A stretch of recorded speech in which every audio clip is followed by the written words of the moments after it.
everyone, to Optimizing LinkedIn.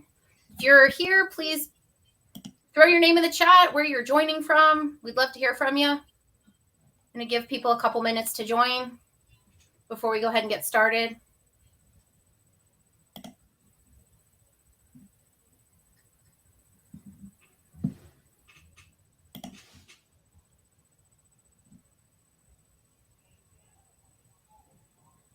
Dawn's here from Charlotte. Cool. Who else? All right. Tiffany, nice to see you again. Daphne, nice to see you again. We got lots of people here in this session. Awesome. You all are in for a real treat this afternoon. Feel free to keep those intros coming. We're going to give people maybe about 2 more minutes to log in and get settled.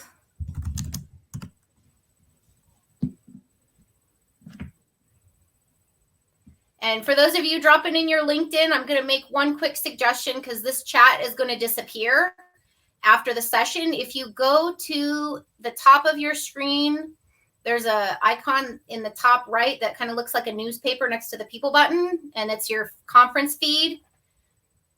Go ahead and drop your networking information in there, and that way all of our attendees, even the ones that are not live, will be able to see and connect with you. And as we know, Mark's going to tell us about how important LinkedIn is. So please share your LinkedIn information.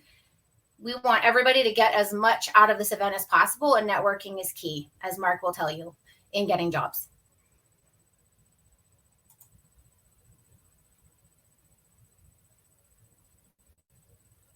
All right, let's go ahead and get started. I'm Abby. I'll be your host here this afternoon for this session. I actually am a former teacher who left teaching in 2020. I had a couple jobs since then. Happy to share my story with anyone that would like to connect with me via LinkedIn. But let's all be honest, you didn't come to hear me talk. You came to hear Mark's insights and wisdom on optimizing your LinkedIn and the power of networking. I actually am lucky enough to call Mark a former colleague. He and I both worked for the same tech boot camp. He brings a lot of insights as a career coach as well as a former recruiter.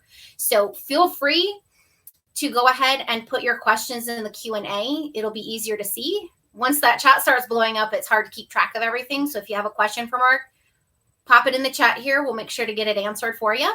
And without any further ado, I'm going to go ahead and turn it over to Mark. Perfect. Thank you so much, Abby. Hello to everyone. I'm super excited to see all the different places people are representing right now, particularly Valencia in Spain. It brings back memories of when I did the tomato festival out there and got pelted with hundreds and hundreds of different tomatoes to my face. But that was an experience in and of itself. So happy to meet all of you all today. I'm happy to be able to go over a topic that has been widely used in my experience. As Abby said, I am a former recruiter, current career coach. Abby and I did work together at a tech boot camp, but I am now a career coach at the University of Washington. I am based in Seattle. So great. Quick hitters before I get started here. I really don't want this to be like a lecture. I don't want to just talk at you guys. So if you guys have questions, by all means, pop them in the chat. And you can stop me as necessary. Sometimes I can get on a run where I'm talking at a blur. And so by all means, just pop in there. If you have a question, myself or Abby, if you're helping out there, we'll try to flag those down and I can answer as we go. Sound gravy? Okay. Cool. Oh, we got some family members who at least applied to UW and is waiting. Okay, cool. Well, good luck to that. So actually, let me back up here. So obviously, we're talking about optimizing LinkedIn. I'm not exactly sure where each and every one of you stand as far as how you use LinkedIn. Perhaps you just have a profile and maybe created it a few years ago and never touched it since, or perhaps you are an avid user of LinkedIn and are just here to see if there's any tips and tricks that you may not have known or heard of. So happy to help or provide advice in that realm either way. I'm going to try to get through all these different topics here as far as LinkedIn is concerned. Some of it might come across as basic in the beginning, but hopefully, again, we'll be able to pull out some insights here for you all as you move forward in your own career journeys and searches. So, why does LinkedIn even matter? You all probably know it's a humongous networking platform. Obviously, as the presentation title mentioned, I believe networking is king, or as I should say it, networking is king. If I said that better. Now, recruiters and hiring managers will almost always cross-reference your LinkedIn profile with your resume. You all know when you apply for a job, you apply with a resume. Unless you went through, the channels of networking and talking to somebody and being able to land a role that way. However, usually and typically speaking, those who are on the hiring team or a part of that hiring team are going to lean on your LinkedIn profile in addition to your resume. And so with that being said, you have more of an opportunity to share a few things such as your story, your passions, and your interests on LinkedIn. And the experience that you share on there, or at least the experience that you share on your resume, ideally would align with what you share on your LinkedIn. Now, your LinkedIn is sort of like an expanded version of your resume, if you will. Depending on how much experience you have, your resume might be anywhere from a page to, nowadays anyways, bleeding over a little bit into a second page, which is more commonplace if you have a number of years of experience under your belt. But regardless, again, that LinkedIn profile will be cross-referenced in addition to that, just to kind of see, what more can a recruiter or a hiring manager glean from the experience that you bring to the table. And that's something that's actually important because in one of my former recruiting stories, I actually had a candidate whose resume looked nothing like their LinkedIn. Dates were off, position titles were off, and it just became a red flag of sorts. So making sure that those things align are something that's incredibly important. LinkedIn's a job board, right? You already know this. And you may have already done this or may be tempted to use that button that they have on their job posts called Easy Apply. It's something that will allow LinkedIn to just use your LinkedIn profile straight up as part of your application. But I do have thoughts on that just because that can feel like a really, really easy way to just kind of feel like I'm getting applications out and I'm doing the work and I'm putting them out there. They're out there in the world. Hopefully someone will get back to me. The problem with using Easy Apply is that you don't have an opportunity to necessarily tailor your profile every single time, unless you're psycho and you do tailor your profile every single time. But when you do that, you're really just kind of showing hiring managers and recruiters of those positions that, look, I really just want a job. I almost don't care what it is. I just want a job. And so it becomes important there to scrutinize how often you use that Easy Apply button and how you are tailoring your profile to make sure that if you are using that Easy Apply button, that it is something that you really want the hiring managers or the recruiters of these positions and these companies to actually see. Cool. So as far as it being a job board is concerned, I mean, this is also where networking comes into play. Because you can learn more about companies as well as, who's out there doing what you're actually interested in doing yourself. If there is a company out there in the L&D space that you have been eyeing or know someone at for a while, therein lies a lot of your opportunities to be able to network and find out a little bit more. I see a question that just popped in from Mark. Great name. So hiring managers can see how often you use Easy Apply. Recruiters can. Hiring managers, maybe not so much, but recruiters can. Their layout, the LinkedIn recruiter layout is a lot different than what you see using LinkedIn. And so they can see how applications have come in. And if it came in through an Easy Apply, they can just see that it's just kind of denoted there. So for them, they might look at that and be like, all right, well, either your profile headline will have something that's catchy enough for them to say, okay, I'm going to take a quick look, or it's not, and they move on. So I'll get to that in a second, but recruiters especially move lightning fast through applications. if you can imagine how many applications they're typically getting, the average is 7 to 10 seconds. So that's why something like a LinkedIn headline or on your resume, a brand statement, keywords of that nature are going to be incredibly important. Yeah, for sure. Okay. So it's also a networking platform, like I just mentioned. I mean, if you're not networking, then you're really making your job search 1,000 times more difficult, no matter how awkward networking might make you feel. Because I've dealt with a lot of clients, students who simply are averse to networking just because it means reaching out and talking to people that you probably don't know yet, anyways. And so, you got to think about checks and balances here. Would you rather feel a little uncomfortable networking or stay in your safe space and kind of deal with the frustrations of job seeking as part of its normality? Because job seeking is frustrating, no matter how you put it. So, one thing that I find interesting about job seeking is that, to put it in or use a sports analogy, you have to be okay with having a losing record. And I know this for a fact because I've been in the hamster wheel before myself. And what I mean by being okay with having a losing record is, how many jobs have you applied to? How many interviews have you had? Usually that ratio isn't equal. It's usually you've applied to way more, you've had less interviews, you've had less offers. But usually it only takes one. And so networking can help that, and can help amplify your potential for being able to land an opportunity. So that's why LinkedIn becomes really important. And the fourth one there, sharing your brand and your story. When I say brand, I mean your personal brand. LinkedIn's not just for being robotic and saying, this is what I currently do, this is what I want to do, period. It's also a space for you to kind of share your journey.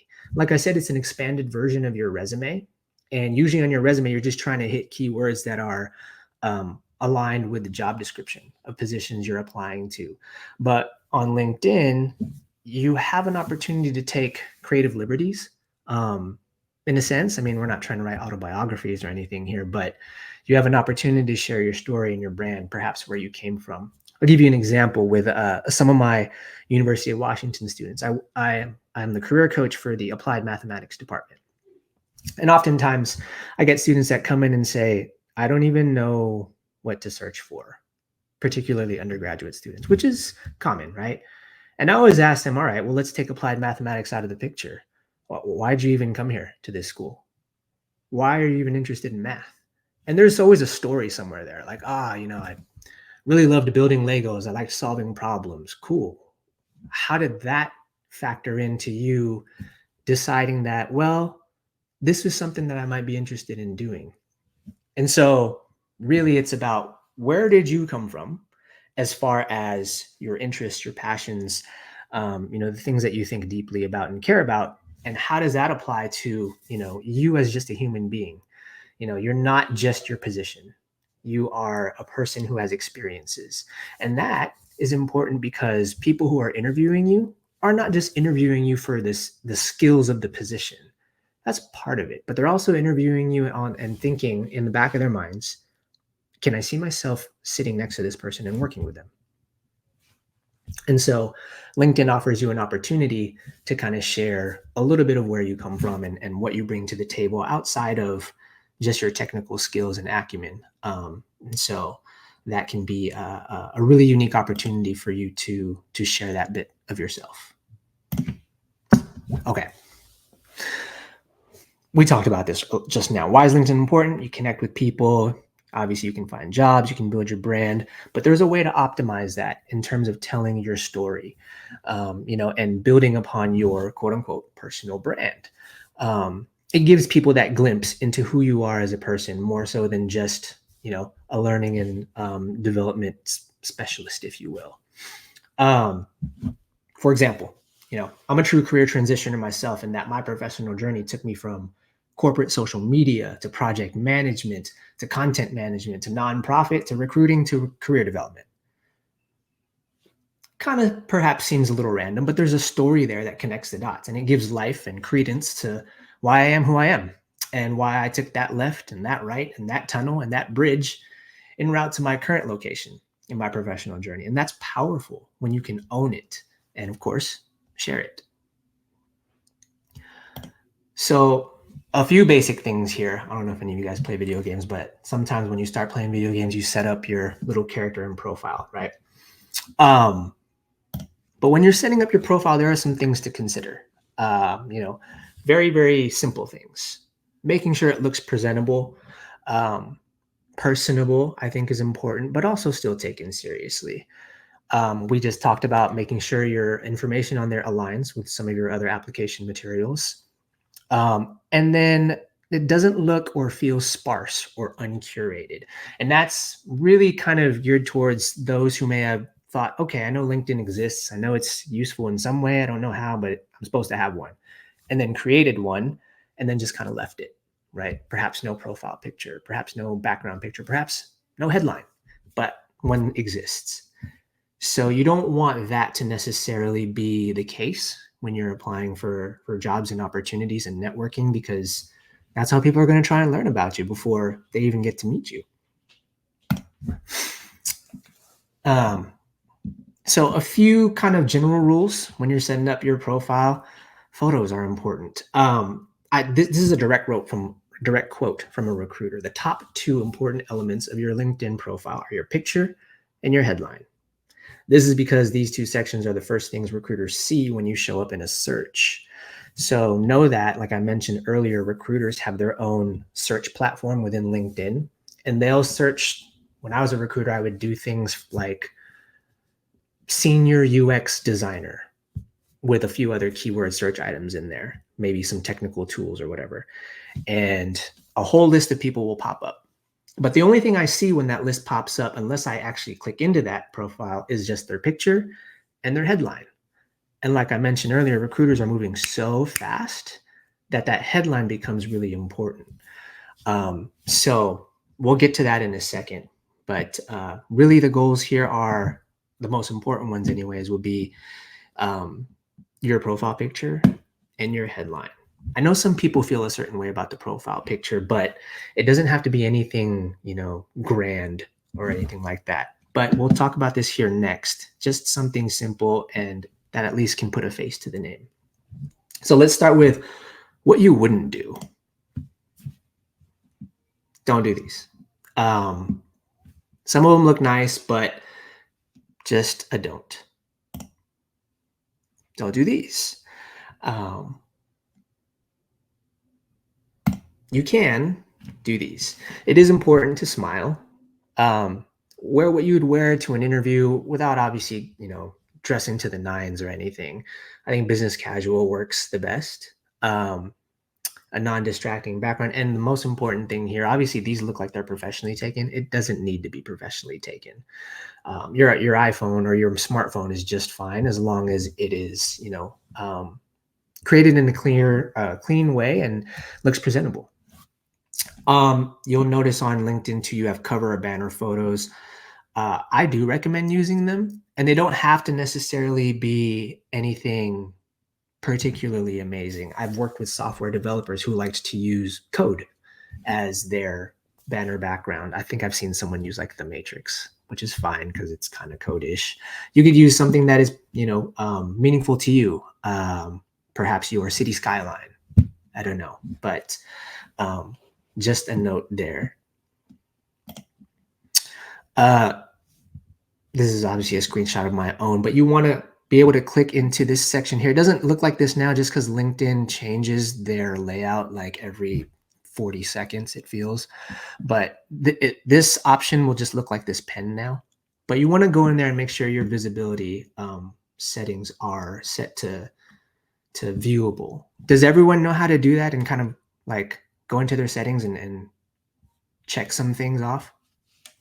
If you haven't, bring your profile up. Let's do it together. If you got your computer in front of you, Mark's going to walk you through it. Just pull your profile up and check. Yeah. So real quick, it looks like this now. If you go to public profile and URL and you click this pen, it'll take you to another window.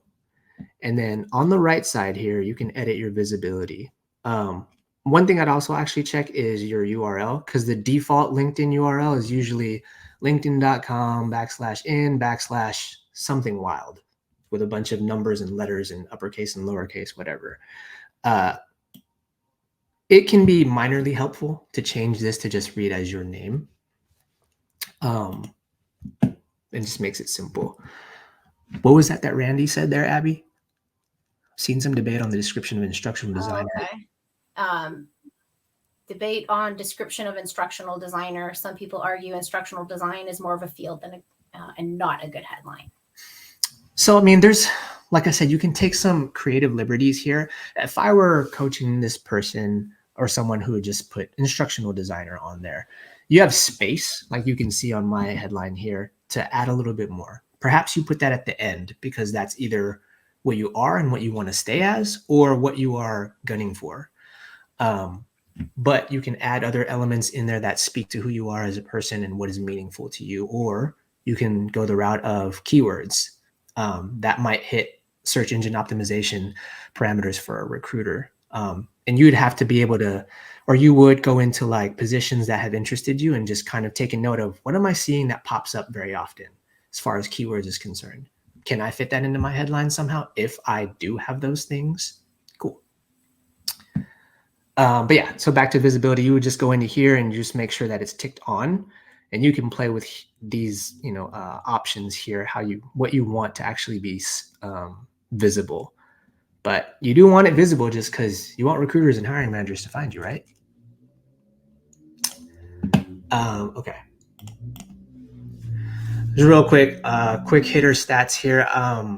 I think the most important one of these is that bottom right one, that 22% increase in last year in 2023 of feed update views. And that means that people do read stuff on LinkedIn to gather information and learn. And imagine how many of those people, are or could be looking to hire. So food for thought. Okay, so your headline. A lot of text here, so I'll leave that up for a second. But we talked about, right, what the headline can do for your LinkedIn profile, particularly as it pertains to like a recruiter search or someone who might be looking to hire. But basically, it is your one-liner resume. It's like your brand statement that tells everyone, everyone who's viewing your profile, what it is you care about and what it is you bring to the table, or perhaps what it is you are looking to do next. So for job seekers, that's important. I tell a lot of my students and my clients that it's okay if you put in your headline what you want next. Some people feel weird about that because they're like, but I'm not that yet. If you're transitioning right now into the L&D space and you're like, I don't want to put, learning and development specialist because I'm not that yet. I want to be that. That's okay. If you want to be that, put that there so that you're letting the world essentially know that, hey, this is what I want. And there is nothing wrong with completely owning that. Question there. Another question mark for you. Yeah. Should your talks about be the skills of the job you want? Talks about, you mean your about section? I will get to that in just a second, Michelle. So I will answer that pretty soon here. I wanted to give a quick example of a headline. This is a student I actually worked with at General Assembly. So she was actually in biological research before, but she has now changed her headline to read as is because she's now a software dev at this company. So you can see that she puts what she is and what she does, but immediately after that, she follows it up with what she cares about. So that's something to take in consideration if you want. And I'll have a few more examples here of what you might want to put on there if, you're like, well, I don't really know what it is that I care about enough to put on here. Mark, do you have that where we can see it? I have people are saying they can't see the example that you mentioned. The example, this is my screen not being shared right now? Well, we see the presentation. Were you just reading off of something else? People, I guess they were trying to look at what you were referencing from your student. I see. Okay. I thought if I just clicked the other tab, it would work. Let me see here. It should, if you drag it into the other presentation that you have, it should. Or if you need to reshare, that's okay too. I'll reshare. So let's do this.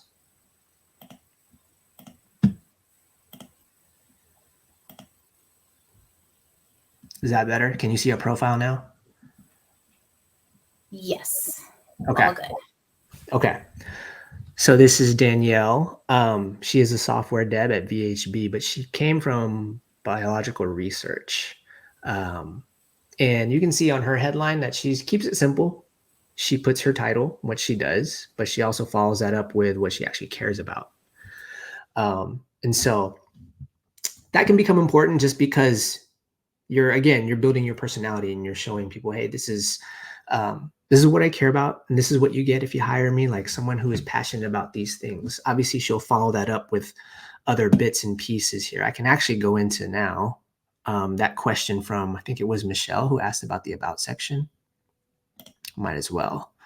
So you can see here on Danielle's, hers talks about, this is where I come from, this is my past experiences, but at the bottom she also lists, here's some tech skills I bring to the table as well. This is for keyword search optimization stuff, because LinkedIn's search algorithm for recruiters anyways will pick up on these things and it'll pop her profile into their search results.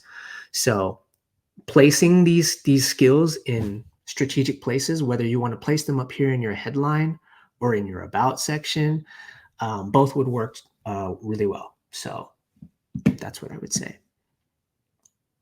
Is there a way, Abby, for me to just kind of switch from, if I want to go back to my slides? Because I know if I click my slide right now, it stays on the LinkedIn page.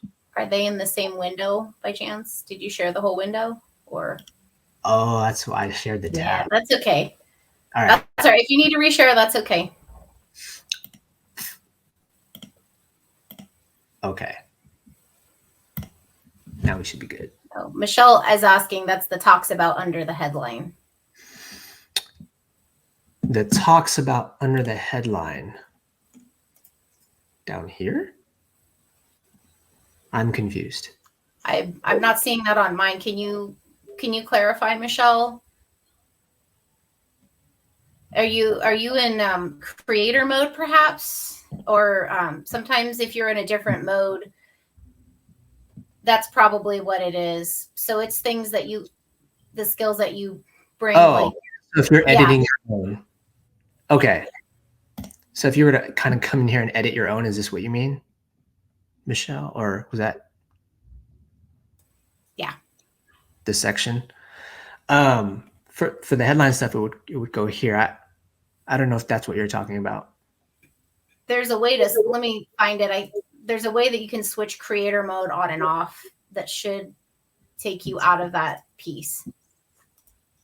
Okay. Give me a minute to dig for it. But if you're in, I think, creator mode, there's a way that you can put in topics that you talk about or speak about. I think that's what you're referring to.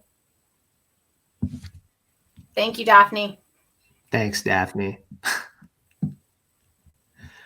Okay.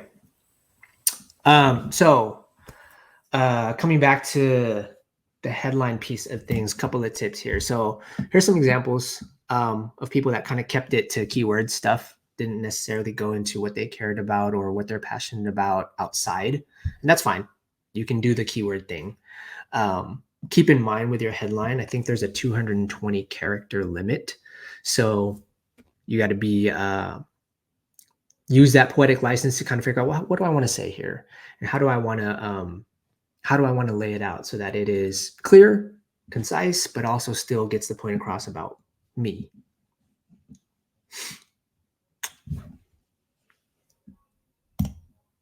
Okay. Be specific, like I mentioned earlier, own what you're looking for. It's okay if you're going for a position that you've never held before, and you put that on your headline. When I had tech bootcamp students at General Assembly, for example, the software developers, some of them were coming from healthcare or retail. And I would say on your headline, put software developer, or if you're a front end developer or a back end developer, whatever you're interested in, put that. And they always felt weird about it, but it's merely a matter of owning that so that you are telling your audience, this is what I want. It's almost like you're putting it out there to the universe to attract that. You know what I mean? So using the right keywords, we just talked about this, but using those keywords will basically increase your chances of popping up in the search results of a recruiter. Hiring managers may not have the recruiter platform, so that might necessarily apply to them, but recruiters for sure are always running searches and propping in keywords that will help them just kind of narrow down their search, because they're just moving so fast, because they always have like a number of job recs that they're trying to fill. Like there's never, say it was a learning and development position, they're not just working on that one position. They probably have 5, maybe 10 job recs that they're trying to fill. Okay, make it relevant, in your headline. Obviously, you don't want to just put whatever in there about you just for whatever's sake. Like make it relevant to the things that you're actually going after. I mean, that's kind of self-explanatory there. But for example, if you're going for a digital marketing role, putting terms in there that would be relevant to that will help you in that particular search. Might not mean a lot to someone outside of that, but to your particular audience, it's going to be gold. And then be honest. Just be honest. Yes, you're up against hundreds, maybe thousands of other applicants, but being honest and owning what you can and can eventually bring to the table is much more valuable than setting yourself up for failure on the job. If you're just saying that, oh, you want that? Yeah, I got that eventually, like putting it out there that this is what I do bring to the table and this is what I can offer. And there are ways to finesse your resume and your LinkedIn to say that, I know you're looking for these things. Of those things, here's what I have, and here's how I have actually handled that. Instead of just going out and saying, I don't have that, but I'm going to put it anyways, that will be a huge red flag because it will get caught. We'll skip over these student ones because I actually use this for my students as well. But for a general job seeker, here are some more examples of how you might think about forming a headline. I don't think any of these actually go the route of saying something more personal to them. For example, like mine, like I'm more personal or a little bit more personable in terms of what I care about. And then I put like little keyword items in mine to help my profile get views for that particular audience. Okay. The about section.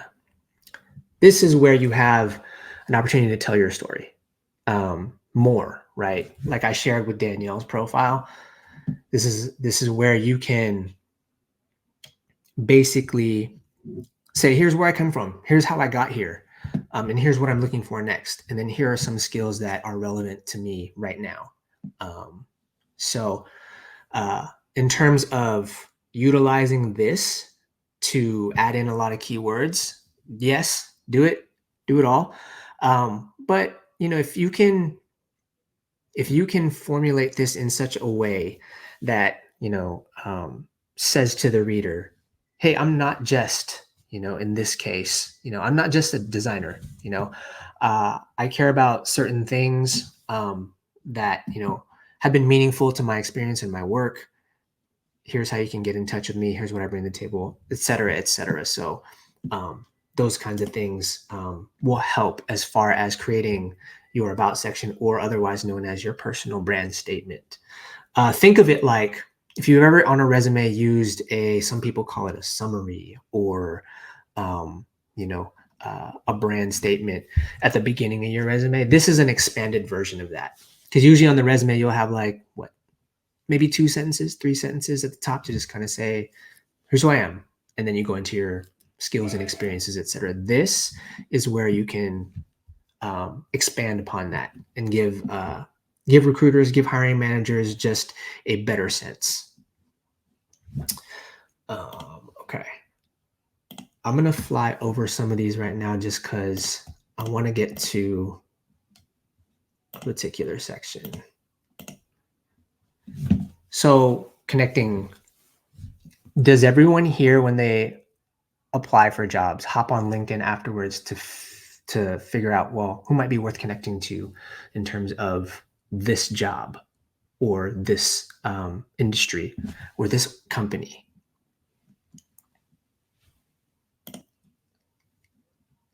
I'm going to take the silence as, yeah, I do that.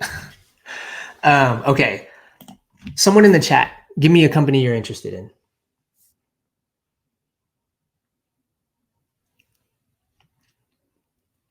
Alina Health is the first one I see. Okay. Booz Allen. I actually have some students that ended up working there. Okay, so if I hop in here and I pop in Alina Health, right? Usually I'll come in here and I'm like, all right, let me check out their company page. And who is it that said, Mark always tries to get in touch with the hiring manager? Good on you. Absolutely. But if you come here to a company's LinkedIn page, what I like to do is I always come here and I click on employees. And then I'm like, all right, I'm not going to try and sift through 14,000 people. So let me filter this down in a few different ways. Maybe let me see who I'm connected to as first person connections. Something that's good as well is, let me see if, we have a common bond in terms of school. So let me just let's try UW. And what I like to do here too is if I know what I'm going for, I go into title.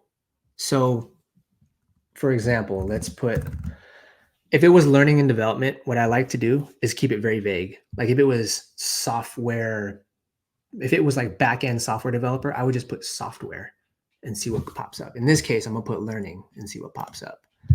So that didn't give me anything. So now I go back in here and I'm like, okay, what can I narrow down even further? Or not narrow down, but be more vague about. Let me take out that. We'll leave it. Take out my first person connections and see what happens. Now I have 69 results out of 14,000. I can deal with that. So now I can go in here and be like, all right, well, who's worth connecting with? I might come in here and click on people's profiles, learn a little bit more. I'll click into Carrie's here and say, for example, I'm like, wow, she has great experience. She's done some things that I'm really interested in. I want to connect. So what I would, oops, sorry, that's you, Abby. I would come in here. So what you'll do is if you try and click message right away, I don't have the premium LinkedIn just because I refuse to pay, but that's me. You'll usually get hit with this. If you don't want to do that or try it out for the free month, you don't have to.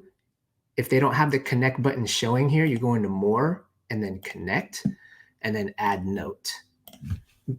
The thing you got to be careful about with here is that you can see there that I only have 200 characters to craft a message that says, hey, I'm really interested in connecting with you and why. It used to be 300, which also wasn't enough, but it's definitely more than 200.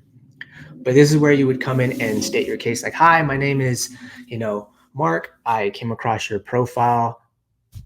I noticed that you are in the L&D space. However, I can short form that, but still sound professional enough. This is what you would do to make those connections. Now on LinkedIn, not everyone's going to get back to you. That's just how it goes. But you send off a few messages. Maybe you send off 10 and hope that 1 or 2 get back to you. That's just kind of the name of the game. It's unfortunate that that's how you have to approach LinkedIn. But there's so many different people on LinkedIn for you to reach out to that when you play with the search and finding out who's worth reaching out to, that's where you just kind of start to get into the game. And it's really fast. Once you have your template of what you want to type in here, now it's just copy and paste. I mean, you want to change some things to make sure that you can make it about this person. Like I want to make sure that, Carrie, I looked at your profile, not just, Carrie, I saw your name and I'm reaching out. Like you want to try to make it as personable as possible. So that's one thing as far as networking within LinkedIn is concerned. But does that make sense to everyone as far as how to find those people? Do people already do that who are in here right now? Does it help to write a connection message, re a specific role? That's a good question. If it's a recruiter, I think absolutely. I think, in my opinion, if you're just reaching out to someone like, say it was Carrie, and I don't know if she has anything to do with the role that I'm applying to, I would just approach it as I want to make a connection because I'm interested in you. Because if you say, hey, I'm interested, I'm reaching out to you because I'm interested in this role, immediately you're putting that person on the defensive because they're now just thinking, oh, you just want something from me. So it's good to make the connection because now you're networking, you're building your network, and somewhere in that conversation, you can make mention of the fact that, hey, I actually did apply to this role here. And, I don't know if you know anyone who might be connected to that team that might be worth me talking to. However you want to approach that, that'd be the better way, in my opinion. Essentially, you're requesting an informational interview, Mark. Yeah. Vandana, is LinkedIn Premium an investment that will pay off during job searching? I can't guarantee you that. It might help just because you have certain capabilities with it. Like you can send in messages now to people. You can see certain information that is typically hidden. So that might help, but it depends on how you want to use it. Will it pay off? I can't guarantee that, but you will have access to certain things that you don't with the free account. If you like LinkedIn Premium, you can get access to all the LinkedIn Learning courses, which is great if you're interview prepping or want resume tips or anything. I upgraded probably solely for that reason. But it's a personal preference because you can also get those courses through your library if they have that subscription. So totally a personal preference. Yeah. I want to answer this question from Karen. She wonders if the approach can ever backfire. Can it seem too pushy? That depends on how you're actually approaching them. Your delivery, your tact. And again, I think the most important thing is if you make it about that person versus about you and what you want from that person, people are more likely to want to engage because people are fine to tell their story, especially if you're like, I noticed you do this and it's amazing because I'm interested in that. Now you put that person in a position to feel like, oh, someone's interested in me and my story. Of course, not everyone's going to. You'll get ghosted sometimes. It's just kind of the nature of the game with networking on digital platforms. She taught how to respond to unknown people who send connection requests without any introductory message. So I guess if you're on the other side of things and people might be trying to connect with you, proceed with caution. I think that there's some easy red flags, like if they don't show their profile picture and their profile looks pretty sparse, there's not hardly much on there, or if they do have some experience in there, click on the companies to see, is this company actually real? That's what I do.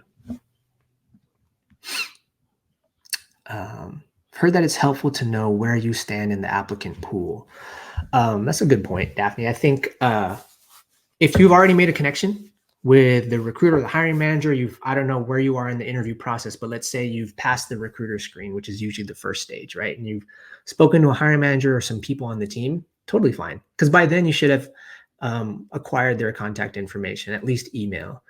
And if a certain amount of time has gone by, like say a week, I think it's totally fine to kind of reach out, as long as, again, your approach and your tact is in a way that says, hey, had a great time, meeting the team and speaking with you all and sharing a bit of my experience. Just wanted to reach out and see if there was any updates on the status of my candidacy.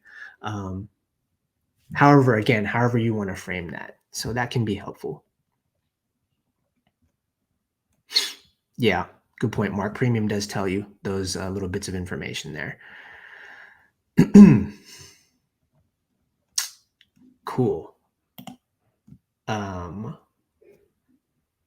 know I blazed through some of that, so if you have questions, keep them coming. But what are your thoughts on generic asks for contributing to an article? I see these periodically show up on my feed, but I wonder how valuable they are. Again, do your due diligence when that person reaches out to you, right? Check their profile. Are they even a real person? Is the company that they're asking or that they work for or the organization they're asking you to contribute something to, is that even real? So do your due diligence there to protect yourself, of course. You'll know it's pretty obvious with scammers when it's, or it's pretty obvious when it is a scam. They're usually, the message to you usually has poor grammar, or if they include like a contact, like an email, it's usually not tied to any organization name. It might be some generic email with, however it's formulated. You just gotta, kind of be on your toes about those things. I think it's good to kind of keep a defensive mindset, but sometimes they might be legit and it might be an actually really good opportunity. So, but you just have to be on your P's and Q's there.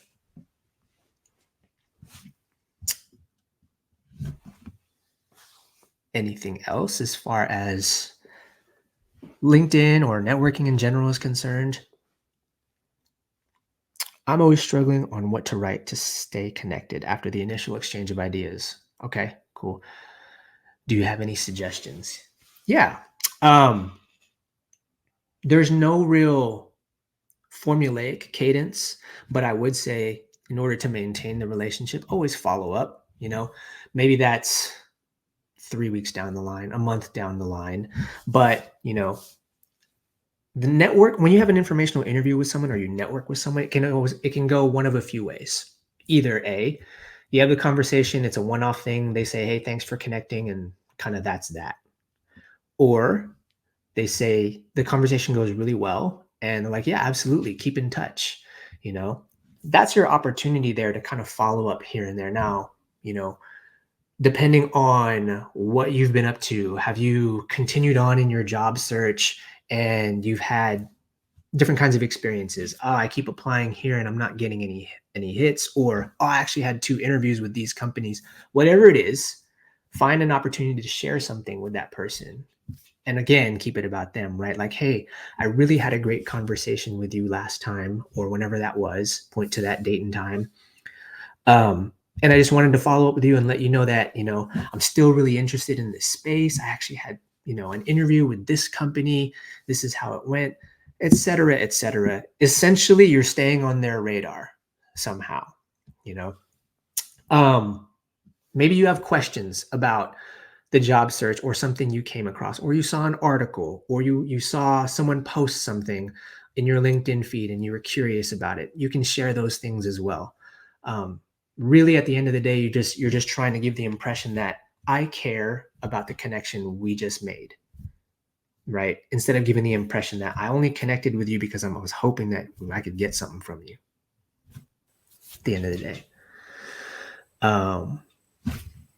Did I miss some, Abby? I don't think so. But the other thing I was going to mention, if you haven't explored joining groups that pertain to the industry that you're interested in, that's a great way to forge a connection when you send that request. Hey, we both belong to XYZ group. Love to be able to connect with you as I explore my career transition, or how you will. And then if you want to stay connected, you can start talking about topics that people have posted in about. So it will also say when you search that person's profile that you both belong to whatever group it might be. So that might be another place. If you're really struggling to come up with how do I send a random message, look for that common interest. Just another suggestion. But Karen asked one. Go ahead, Mark. Well, there's a note onto that too. Groups is powerful too. It can be a workaround sometimes, right? Where like we looked at earlier, when you're sending a note, you only get 200 characters, right? Or you just can't send like a longer message, period, if you try to hit message. If you join groups and you find some people in there who are interesting, because you're in a group, you might have an opportunity there to just send a straight up message simply because you're in the same group. So it is a workaround. Kind of sneaky, but I wouldn't even look at it that way, just because you already have a shared common interest as far as whatever group that is that's concerned. It also narrows down the contact pool. If these people are interested in the same things, it'll just give you a good starting point. Karen also asked, has anyone ever asked contacts for feedback on your LinkedIn profile? I think that's a great thing to do, especially if they're first person or first person connections. Definitely. It's almost like asking someone to look over your resume.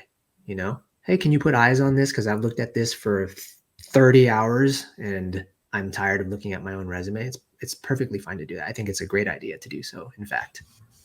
And the other way around, if you're stumped on what to put in there, start looking at other people's profiles. Yes. And get some ideas. Oh, hey, that's cool. I want to maybe take that piece or use the way that they structured it if you're stuck.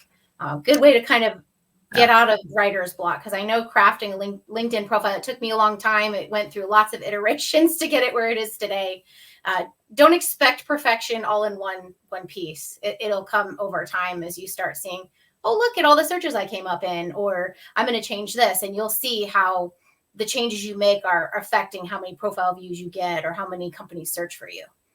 Yeah. I've actually done that myself with some of my recruiting experiences. One of the companies I worked at, I was like, I don't know. I mean, I know what I want to say, but again, I had a little bit of writer's block, and I looked at one of my senior recruiters who was working there. I was like, what did he say? And I was like, okay, that makes sense. And I took a little bit of it, but still made it my own. So feel free to do that as well. Do you have a brand resource? I know a lot of former teachers or teachers that are transitioning are out. LinkedIn is a new thing for teachers, not something historically really used. Are there places or recommendations that you have, like here's where you can learn more about what it is to have a brand statement, things like that? Yeah, actually, one of these slide decks actually has a link in my notes that I can That would be great. I think having a couple resources would be a great starting point, especially if I think we have quite a few beginners who may not have crafted a really extensive profile yet. Sorry, I'm going to flip through these and find that link. Yeah. There's another question in there. If I think. Yeah. Thoughts on applying skills to LinkedIn profile to better match with the role you're applying for?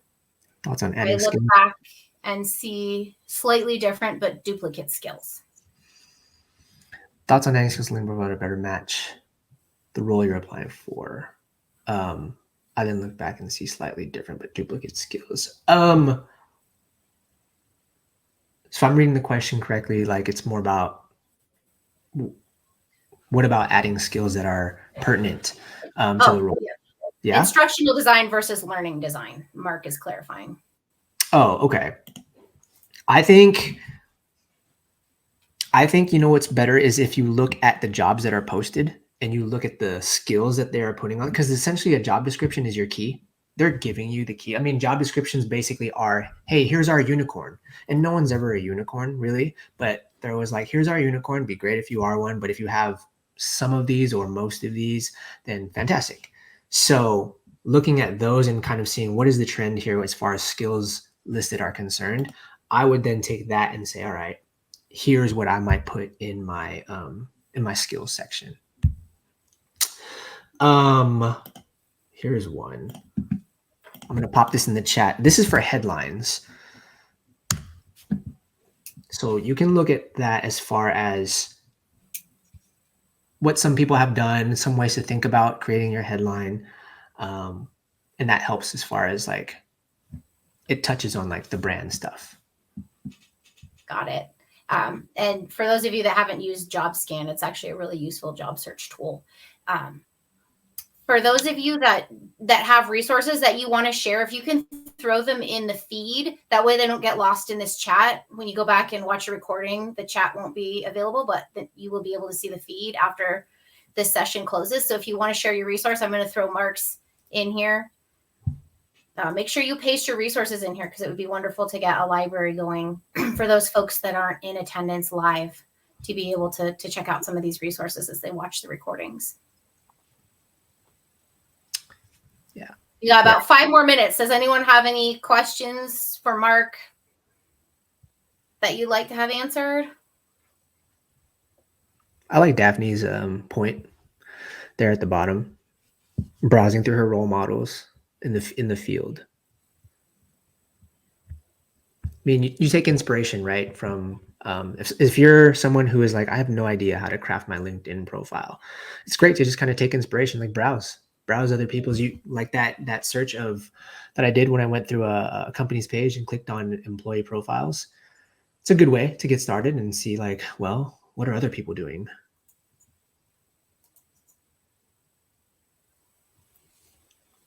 And that's a good way, Karen. When you compliment someone, they're much more likely to be like, hey, cool, I want to connect with you versus a request with, I mean, you don't even know how you know the person.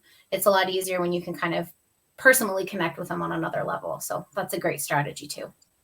Absolutely. Absolutely.